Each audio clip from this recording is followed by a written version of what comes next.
Hello dear student. चलिए आज फिर से आपका एक बार दोबारा से Sharma classes Kanpur RS maths hub में आपका स्वागत है। चलिए अब हम लोग आज स्टार्ट करते हैं। आज का टॉपिक है अपना, मैं आपको सिखाऊंगा बेटा कि how to find the minor, how to find the cofactor, how to find the adjoint, how to find the A inverse. ठीक है, तो ये सारी चीजें फाइंड करेंगे। चलिए बिना टाइम वेस्ट किए हम लोग अपना चैप्टर का एक मोस्ट इंपॉर्टेंट टॉपिक स्टार्ट करते हैं। और सबसे पहले मैं आपको बता दूं बेटा, ये जो लिखा हुआ दिख रहा है इनवर्स, इसका एक क्वेश्चन आपका बोर्ड में आना ही आना है, फिक्स है ये बात, इसको कोई टाल नहीं सकता है। ठीक है, तो आज जितना मैं पढ़ाऊंगा यहाँ से बोर्ड का एक लॉन्ग क्वेश्चन आपका फिक्स हो जाएगा बेटा। तो चलिए हम लोग स्टार्ट करते हैं अपना चैप्टर। तो देखिए, और ये लास्ट वीडियो होगा आपका इस चैप्टर का, और इसके बाद एक शॉर्ट वीडियो में मैं बना दूंगा कि some most important and most different type of matrix. ठीक है, तो चलिए सबसे पहले हम लिख लेते हैं बेटा, जैसे अपने पास कोई एक मैट्रिक्स लिखी हुई है यहाँ पे कि 2 3 7 1, और हमें इसका क्या फाइंड करना है, डिटर्मिनेंट्स फाइंड करना है। क्या फाइंड करना है बेटा, डिटर्मिनेंट्स। कैसे फाइंड करेंगे हम लोग डिटर्मिनेंट्स इसका, तो चलिए देखते हैं हम लोग। और उससे पहले मैं आपको एक चीज बता दूं जरा कि डिटर्मिनेंट्स फाइंड करना बहुत इजी होता है। कैसे, ये हमारी मैट्रिक्स कौन सी है, 2 by 2 का मैट्रिक्स। ठीक है, तो 2 by 2 का मैट्रिक्स का डिटर्मिनेंट्स कैसे फाइंड करते हैं, देखिए जरा ध्यान से। इन दोनों का मल्टीप्लाई करा दीजिए, मीन्स 2 into 1, और बीच में कौन सा साइन लगा दीजिए, माइनस का, और 7 into 3, तो आपके पास आ गया 2 - 21। तो आपका डिटर्मिनेंट्स कितना आ गया बेटा, -19। तो डिटर्मिनेंट्स को हम इस साइन से दिखाते हैं, इसको मॉडुलस मत बोलिएगा, ये साइन किसका है, हमारा डिटर्मिनेंट्स का। समझ गए होंगे आप इस बात को। ठीक है, तो डिटर्मिनेंट्स ऑफ ए कितना आ गया, -19। सर आपने 2 by 2 का तो बता दिया है, 3 by 3 का भी बताइए। बिल्कुल बता देंगे। तो देखिए, सपोज ये मैट्रिक्स लिखी हुई है आपके पास, यहाँ लिखा अपने पास 1 2 3, यहाँ लिखा 0, यहाँ 0 कर लीजिए, 0 1 4 0 0 3, ये हमने ले ली कोई मैट्रिक्स। अब इसका डिटर्मिनेंट्स निकालना बेटा, बड़े ध्यान से देखिएगा। डिटर्मिनेंट्स ऑफ ए किसका निकालेंगे हम लोग बेटा, 3 by 3 की मैट्रिक्स का। चलिए अब हम देखते हैं, सुनिएगा ध्यान से। अब डिटरमिनेंट्स निकालना है, तो सबसे पहले आपको क्या करना पड़ेगा कि ये लिख लीजिए क्या, 1, और पहली रो पहले कॉलम को कट कर दीजिए। फिर क्या बच गया आपके पास, सर ये बच गया क्या, 1 4 0 3। ठीक है, ये वाला किसके साथ, माइनस साइन के साथ आता है, तो क्या लिखोगे, माइनस का 0।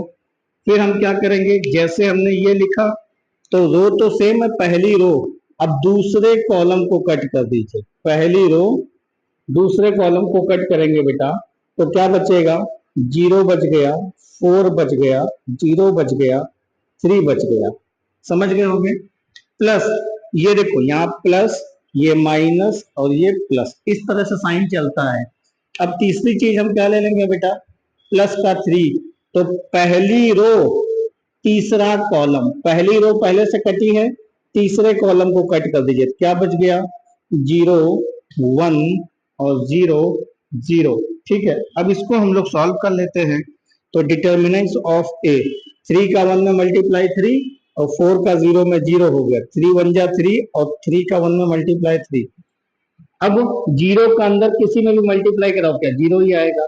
इसको देखिए, 0 का 0 में 0, 0 का 1 में कितना, 0, और 3 का 0 में कराओ कितना आएगा, 3। Then we can say that determinants of a matrix is equal to 3। तो इसका डिटर्मिनेंट्स कितना आ गया बेटा, 3 आ गया। तो हमने डिटर्मिनेंट्स को निकालने के लिए बिल्कुल सिंपल वे सीखा कि 2 by 2 मैट्रिक्स का डिटर्मिनेंट्स कैसे फाइंड करते हैं, 3 by 3 मैट्रिक्स का डिटर्मिनेंट्स कैसे फाइंड करते हैं, ये आपको बहुत अच्छे से समझ आ गया होगा। ठीक है, अब हम लोग चलते हैं बेटा नेक्स्ट टॉपिक, जो मैं आपको बताने जा रहा था कि माइनर कैसे फाइंड करते हैं। अब हमें देखना है बेटा माइनर कैसे फाइंड करते हैं। सपोज पहले 2 by 2 के लिए माइनर करेंगे, कोई मैट्रिक्स लिखी हुई है ए, यहाँ पे लिखा है 5 1 0 -2, ये लिखी हुई है। इसका हमें क्या फाइंड करना है बेटा? माइनर फाइंड करना। देखिए माइनर कैसे फाइंड करेंगे। माइनर के लिए माइनर को सबसे पहले हम रिप्रेजेंट किससे करते हैं? एम से। अब ये पहला एलिमेंट है, यानी पहली रो पहले कॉलम का एलिमेंट है, तो माइनर हमें क्या निकालना है? पहली रो पहले कॉलम का, यानी M11 निकालना है। तो पहली रो को कट कर दीजिए, पहले कॉलम को कट कर लीजिए। अब देखिए पहली रो को कट कर लिया, पहले कॉलम को, तो क्या दिख रहा है आपको? 2, सॉरी -2। तो क्या आ गया अपने पास? M11 -2। फिर आपके पास क्या आ गया? M12, पहली रो दूसरा कॉलम, छुपा लीजिए, पहली रो दूसरा कॉलम, तो क्या दिख रहा है आपको? 0। तो ये कितना आ गया? 0। M21 निकालिए, दूसरी रो पहला कॉलम, दूसरी रो पहला कॉलम, क्या दिख रहा है? 1। फिर आपके पास क्या? M22 निकालना है, तो दूसरी रो दूसरा कॉलम, क्या दिख रहा है? 5। तो आपको माइनर निकालना आ गया होगा, बहुत सिंपल है। ठीक है, ये 2/2 के लिए माइनर था बेटा। ठीक है, अब 3/3 के लिए हम लोग माइनर देख लेते हैं कैसे निकालते हैं। जैसे अपने पास कोई मैट्रिक्स लिखी हुई है यहाँ पे 1 3 -4 5 0 3 8 -2 4, ये लिखी हुई है। ठीक है, अब हमें क्या निकालना है? इसका माइनर निकालना है। तो माइनर कैसे निकालेंगे? देखिए सबसे पहले क्या निकालना है? M11। इसमें थोड़ा सा टफ है, इसमें 3/3 का मैट्रिक्स है, बड़े ध्यान से देखना। पहली रो को कट करिए और पहले कॉलम को, तो देखिए M11 यहाँ पर तो डायरेक्ट मिल गया था, पहली रो पहला कॉलम कट करने पे -2, लेकिन यहाँ पे नहीं। यहाँ जब आप कट करोगे तो पहली रो पहला कॉलम छुपाओगे तो क्या बच जाएगा अपने पास? 0 3 -2 4। तो जब यहाँ से आप फाइंड करोगे इसका डिटर्मिनेंट, तो कितना आ जाएगा? 4 का 0 में करोगे तो 0, बीच में -3 का मल्टीप्लाई -2 में तो -6, तो माइनस माइनस क्या हो जाएगा? प्लस का 6। ठीक है, M12 निकालिए। तो 12 कैसे निकालेंगे? पहली रो, देखिए पहली रो दूसरा कॉलम, पहली रो दूसरा कॉलम, तो क्या बच गया? 5 8 3 4, 5 8 3 4, तो 5 8 3 4। इसको कैसे सॉल्व करेंगे? 5 4 जा 20 -24, तो कितना आ जाएगा अपने पास? -4। फिर क्या आ गया अपने पास? M13, पहली रो तीसरा कॉलम, तो क्या आ गया बेटा अपने पास? 5 0 8 -2, सॉल्व कर लीजिए, कितना आ जाएगा? -10। 8 का 0 में कराएंगे, खत्म हो गया। फिर क्या फाइंड करोगे आप? M21, दूसरी रो पहला कॉलम, तो दूसरी रो पहला कॉलम, तो क्या बच गया? 3 4 -2 4, 3 4 -2 4। तो इसको सॉल्व करेंगे तो 4 3 जा 12, और यहाँ -4 2 जा -8, तो माइनस माइनस प्लस 8, कितना आ जाएगा? 20 आ जाएगा। ठीक है, इसी तरह से क्या फाइंड कीजिए आप? M22, M22 यानी दूसरी रो दूसरा कॉलम, तो बच गया 1 4 8 4, तो लगा दीजिए 1 4 8 4, तो आ गया 4 1 जा 4 8 4 जा कितना? 32, तो कितना आ जाएगा? माइनस का 28। M23, दूसरी रो तीसरा कॉलम, दूसरी रो तीसरा कॉलम, 1 3 8 -2, 1 3 8 -2, तो कितना आ जाएगा? -2 -24, तो आ गया माइनस का 26। इसी तरह से आप क्या फाइंड कर लेना? M31, तीसरी रो पहला कॉलम, तीसरी रो पहला कॉलम, तो 3 4 0 3, क्या बच गया? 3 4 0 3, तो 3 3 जा 9, और ये क्या हो गया? 0। ठीक, फिर अब मैं इधर लिख दे रहा हूं क्योंकि अपने पास जगह का शॉर्टेज है। उधर अगर उधर दिखेगा नहीं आप लोग को, M32 निकाल लेते हैं। M32 क्या आ जाएगा? तीसरी रो दूसरा कॉलम, 1 5 -4 3, 1 5 -4 3, सॉल्व कर लीजिए। -3 -20, इधर वाला माइनस प्लस 20, तो कितना आ जाएगा? प्लस का 23। M33 निकाल लेते हैं, तो M33 कितना? तीसरी रो तीसरा कॉलम, इसका 0 में 0, 5 3 -15, तो आ गया अपने पास माइनस का 15। उम्मीद करता हूँ ये आपको माइनर निकालना आ गया। किसका माइनर? पहले 2/2 का माइनर, फिर हमने क्या निकाला 3/3 का माइनर। ठीक है, और उसके बाद क्या, उससे पहले हम लोगों ने क्या सीखा था कि डिटर्मिनेंट्स ऑफ ए कैसे निकालते हैं 2/2 मैट्रिक्स का, फिर डिटर्मिनेंट्स ऑफ ए कैसे निकालते हैं हम लोग 3/3 मैट्रिक्स का। इतना नोट कर लीजिए आप लोग, स्क्रीनशॉट ले लीजिए, मैं साइड हो जाता हूँ। चलिए आपने नोट कर लिया होगा, अब हम लोग चलते हैं आगे की ओर। अरे इधर कहाँ से निकल गया, इधर से निकल आए थे। चलिए ठीक है, अब हम लोग चलते हैं नेक्स्ट क्वेश्चन की ओर। क्या है क्वेश्चन वो देखिए। मैं आपको बता चुका हूँ कोफैक्टर माइनर, ठीक है, तो माइनर निकालना बता चुका हूँ, डिटर्मिनेंट्स निकालना बता चुका हूँ। अब चलते हैं हम लोग आगे की बात। तो देखिए वो कैसे करेंगे हम लोग।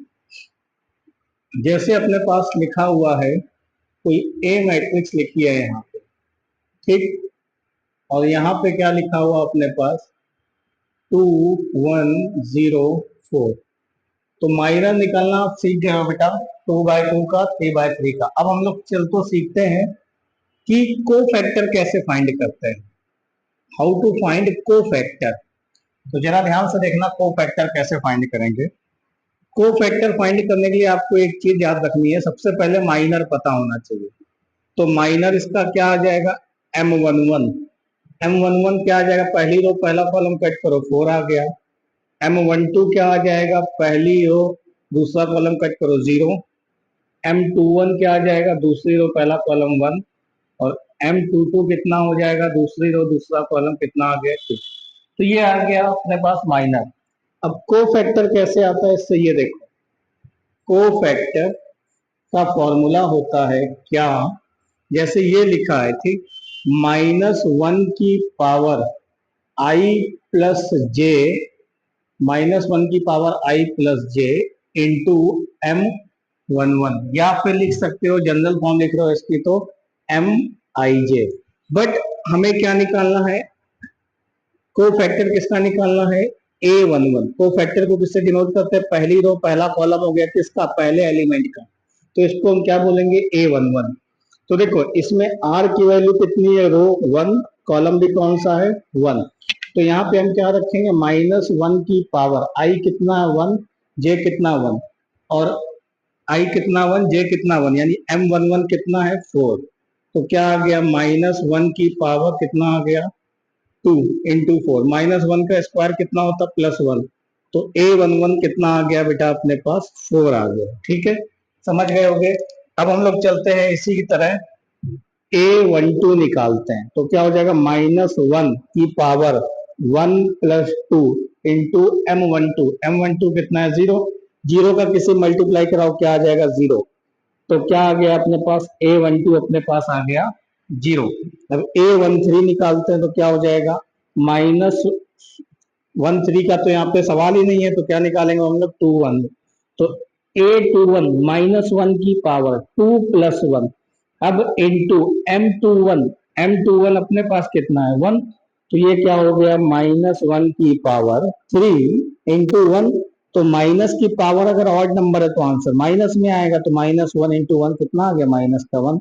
तो A21 कितना आ गया, -1। A22 कितना हो जाएगा, -1 की पावर 2 प्लस 2 इंटू M22, और M22 का वैल्यू कितना है, प्लस का 2। तो देखो -1 की पावर कितना 4 हो जाएगा, तो -1 की पावर 4 प्लस 1 इंटू 2 कितना आ गया 2। तो अब हम इसको लिख लेते हैं, एक मैट्रिक्स बना लेते हैं इसमें। तो क्या हो जाएगा यहाँ पे इसको लिख लो, A11 A12 A21 A22। तो कितना आ गया अपने पास, A11 4 आ गया, और फिर क्या आ गया, ये 0 आ गया, फिर ये कितना आ गया 21 आ गया अपने पास -1। A22 कितना आ गया अपने पास 2। तो ये कोई मैट्रिक्स बन गई। ठीक है, ये हमारा क्या आ गया, कोफैक्टर मैट्रिक्स। इसको हम क्या बोलते हैं, कोफैक्टर मैट्रिक्स। अब ध्यान से देखना, कोफैक्टर का ट्रांसपोज कर दो, कोफैक्टर का क्या कर दो आप, ट्रांसपोज, ट्रांसपोज बोले तो क्या, रो को किसमें चेंज कर दो, कॉलम में। तो चलो हम लोग इस पर ट्रांसपोज करते हैं। तो इस रो को किसमें चेंज कर दो, कॉलम में। तो क्या हो जाएगा 4 0, और ये क्या हो गया -1, और ये क्या हो गया 2। तो ये चीज जो मिली है इसी को हम क्या बोलते हैं बेटा, एडजॉइंट बोलते हैं। क्या बोलते हैं, एडजॉइंट। तो एडजॉइंट क्या होता है बेटा, आप समझ गए होंगे। सबसे पहले माइनर निकालो, माइनर के बाद कोफैक्टर निकालो, कोफैक्टर निकालने के बाद कोफैक्टर मैट्रिक्स बना लीजिए, और कोफैक्टर मैट्रिक्स बनाने के बाद क्या करना है, उसी कोफैक्टर मैट्रिक्स का आप ट्रांसपोज कर दीजिए, तो क्या बन जाएगा, एडजॉइंट हो जाएगा। तो समझ गए होंगे कहानी। तो एडजॉइंट क्या होता है, transpose of cofactor matrix. Clear हो गई कहानी, ठीक है। तो अब हम लोग लगे हाथ इसी का ए इनवर्स भी निकाल लेते हैं, ठीक है। तो चलो, तो सबसे पहले आप याद रखो बेटा कि ए इनवर्स का फॉर्मूला क्या होता है। ए इनवर्स का फॉर्मूला होता है बेटा 1 determinants of A into adjoint of A. ये किसका फॉर्मूला होता है, ए इनवर्स का। तो हमें किसकी नीड है, एक तो एडजॉइंट ए की नीड है और एक किसकी नीड है, ए इनवर्स की। तो सॉरी, डिटर्मिनेंट्स ऑफ ए का। तो डिटर्मिनेंट्स ऑफ ए हम क्या निकाल सकते हैं, 4 2 8 और 1 का 0 में 0। तो हमारा क्या आ गया यहाँ पे, डिटर्मिनेंट्स कितना आ गया, 8 आ गया। तो इसका हम क्या निकाल सकते हैं, इनवर्स। अगर डिटर्मिनेंट्स हमारा 0 आ जाएगा तो हम इनवर्स नहीं फाइंड कर सकते, यानी इनवर्स क्या हो जाएगा, नॉट डिफाइंड। तो डिटर्मिनेंट हम कब फाइंड कर सकते हैं इनवर्स, जब हमारा इसका डिटर्मिनेंट 0 नहीं आएगा तब इनवर्स फाइंड होगा, डिटर्मिनेंट 0 आ जाएगा तो इनवर्स फाइंड नहीं होगा। ठीक है, चलो अब सॉल्व करते हैं। ए इनवर्स 1/8, एडजॉइंट कितना आया अपने पास, लिख लीजिए यहाँ पे। तो 4 -1, और ये कितना 0, और ये कितना 2। आप चाहो तो ऐसे ही छोड़ दीजिए या डिवाइड कर दीजिए, कितना हो जाएगा 4/8, 1/2, 0/0, ये कितना हो जाएगा -1/8, ये कितना हो जाएगा 1/4। तो ये हमारा क्या आ गया, ए इनवर्स। इसी तरह से हम क्या कर सकते हैं, 3/3 मैट्रिक्स का भी हम ए इनवर्स फाइंड करेंगे। सबसे पहले क्या करेंगे 3/3 मैट्रिक्स का, जैसा कि मैं आपको बता चुका हूं कि अगर आपका डिटर्मिनेंट 0 आएगा उसका भी तो ए इनवर्स फाइंड नहीं होगा। बट अगर डिटर्मिनेंट 0 नहीं आया तो हम ए इनवर्स फाइंड करेंगे। कैसे करेंगे, सबसे पहले माइनर निकालेंगे, माइनर के बाद कोफैक्टर निकालेंगे, कोफैक्टर से हम कोफैक्टर मैट्रिक्स बना लेंगे, उसका ट्रांसपोज कर देंगे तो क्या आ जाएगा, एडजॉइंट आ जाएगा। फिर ए इनवर्स का क्या लगा देंगे, फॉर्मूला लगा देंगे, तो हमारा क्या आ जाएगा, ए इनवर्स आ जाएगा। समझ गए होंगे, ठीक है। तो अब आपको मैं 2 क्वेश्चन लिख देता हूं यहाँ पे कि ए इज इक्वल टू मैट्रिक्स लिखी है 1 2 5 0 7 1 3 2 1। इसका आपको ए इनवर्स निकालना है, ठीक है। ये क्वेश्चन एक आप करोगे, और एक क्वेश्चन ये करोगे कि x इज इक्वल टू कोई मैट्रिक्स है 0 1 0 1, ये इसका आपको x इनवर्स निकालना है, ठीक है। तो ये इतनी कहानी मैं आपको समझा चुका हूँ, ठीक। अब एक चीज मैं आपको समझा देता हूँ, इसका पहले आप स्क्रीनशॉट ले लीजिए, मैं हट गया इधर किनारे हो गया। चलिए अब एक चीज मैं आपको समझाना चाहता हूँ, वो क्या आपके सामने, वो देखिए। अगर आपका किसी मैट्रिक्स का ए इनवर्स क्या आ जाता है, 0 आ जाता है, तो इस मैट्रिक्स को बेटा हम क्या बोलते हैं, सिंगुलर मैट्रिक्स बोलते हैं। क्या बोलते हैं, सिंगुलर मैट्रिक्स। अब अगर किसी मैट्रिक्स का डिटर्मिनेंट 0 नहीं आता है, फिर से सुनिए, अगर किसी मैट्रिक्स का डिटर्मिनेंट 0 आ जाता है तो उसको हम क्या बोलते हैं, सिंगुलर मैट्रिक्स बोलते हैं। अगर किसी मैट्रिक्स का डिटर्मिनेंट 0 नहीं आता है तो बेटा इसको हम क्या बोलते हैं, नॉन सिंगुलर मैट्रिक्स। तो ये आपको कहानी पता चल गई क्या होता है, सिंगुलर और नॉन सिंगुलर मैट्रिक्स। और एक बात मैं और लिख रहा हूं, इसको याद रखिएगा, क्या कि inverse is define only non singular matrix, non singular matrix. हम केवल इनवर्स नॉन सिंगुलर मैट्रिक्स का ही डिफाइन कर सकते हैं, सिंगुलर मैट्रिक्स का इनवर्स डिफाइन नहीं करते। तो मैं आपको ये कम से कम समय में आपको बता दिया हूं minor, cofactor, adjoint, A inverse कैसे निकालते हैं। ठीक है, तो चलिए अब हम लोग नेक्स्ट वीडियो में क्या सीखेंगे, some special type of matrices, और हमारा वहां से चैप्टर फिनिश हो जाएगा। फिर हम लोग उसके नेक्स्ट वीडियो में क्या करेंगे, बोर्ड के कुछ क्वेश्चन, जेई के पीवाईक्यू, एनडीए के पीवाईक्यू करके इस चैप्टर को पूरी तरह से खत्म। नेक्स्ट चैप्टर में कराऊंगा कंप्लीटली डिटर्मिनेंट्स। ठीक है, डिटर्मिनेंट्स अलग से पढ़ा देता हूँ ताकि कुछ चीजें उसमें है जो आपको समझ आ सके। तो नेक्स्ट चैप्टर में आपको डिटर्मिनेंट्स पढ़ाऊंगा 12th का, और फिर उसके बाद 11th का चैप्टर पहला सेट थ्योरी हम लोग खत्म करेंगे। इस तरह से हम लोग चलेंगे। थैंक यू सो मच बच्चा लोग, ऐसे ही सपोर्ट बनाए रखना और वीडियो शेयर करना अगर आपको अच्छा लगता है तो निश्चित ही सामने वालों को भी अच्छा लगेगा। Tata bye bye, see you tomorrow.